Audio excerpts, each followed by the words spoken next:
Good afternoon. My name is Cameron Zagami, and I'm here to discuss renewable energy in the United States. And I'd like to begin by saying that about 20% of the U.S.'s electricity is created via renewable energy sources. And this is quite interesting because this can be broken down into a couple different categories.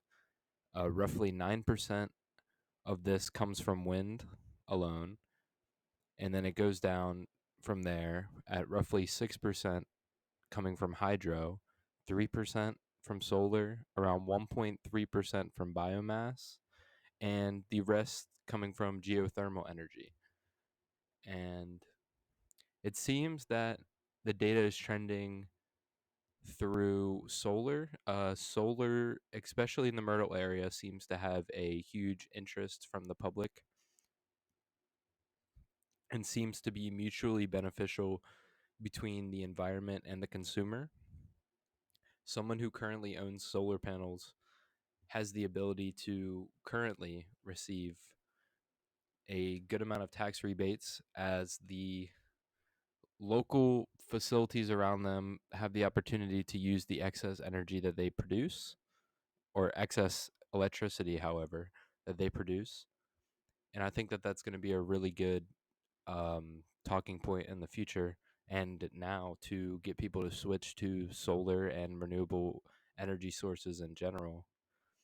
Uh, but currently, there are a list of disadvantages that come with renewable energy usage, and I think these are the reasons why it has taken this long to come to fruition, I'd say. Um, so, first of all, there is a high initial investment that comes with renewable energy. As far as just a local level, solar panels do cost an arm and a leg to start, but over 10, 15, 20 years, you will be saving thousands of dollars over that time period.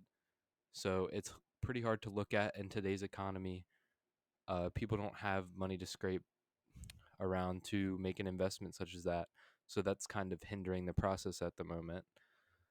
And to get the entire United States running on renewable energy would need some sort of public investment. The government would need to step in and ensure that things that we are using right now can run on renewable energy, and that would require billions of dollars. We've seen deals be put in place, rather, legislation uh, been put into the House, such as the Green New Deal. But I believe that something like that currently is too radical to be proposed to the public. This is something that would need to be gradually transitioned. Um, Another disadvantage would be that people would lose their jobs that are working at coal refineries and oil refineries and things that we currently use to harvest non renewables. But on the flip side, it would also create jobs. What people don't normally see is that when we increase our production of renewable energy, we're also increasing our job outlook for the companies that harvest and refine those renewable energies. So that is also a good thing. Um, Another disadvantage of renewable energy is that they can be unreliable. For something such as hydro energy, you need constant flow of water, and that is not without that is not within reach, but you need the proper machinery in place to create that constant flow of water, or you need to be in the right environment for the water to be flowing constantly. And I think that that's one of the other drawbacks that people look at with things such as not even just hydro but solar. You need sunlight in order to produce the energy in the first place, and that can be one of the arguments against it. And that comes to the last disadvantage, which is location matters.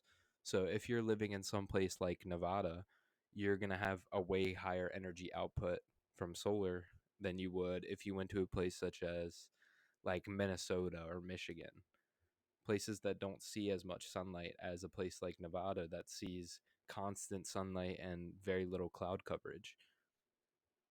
But I would say that the advantages significantly outweigh the disadvantages. Uh, what comes with renewable energy is that it never runs out. And I think that's the most important thing here, that when we transition or if we transition to renewable energy, we won't ever have to worry about it again. It's not going to run out. The prices are not going to fluctuate as much like they do with, as we see now, gas prices. And I think that's a great thing. And then there's also zero carbon emissions.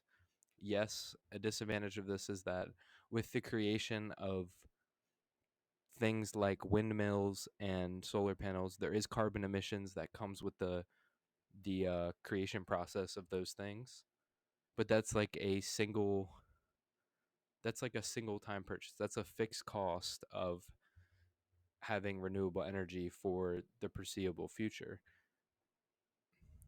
And I think that's something that needs to be pushed more. Also, the prices are normally cheaper, and they will begin to become cheaper and cheaper as long as we continue to move in the direction of renewable energy in the future.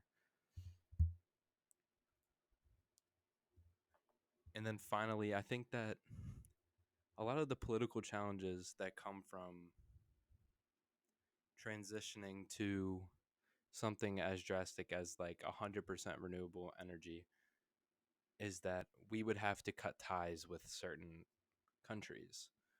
We import the majority of our oil from other countries in the Middle East, the Western world, excuse me, the Eastern world. And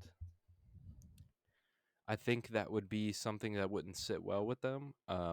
However, I believe that in the future, we're going to have no choice as to whether or not we want to use coal, oil, or renewable sources.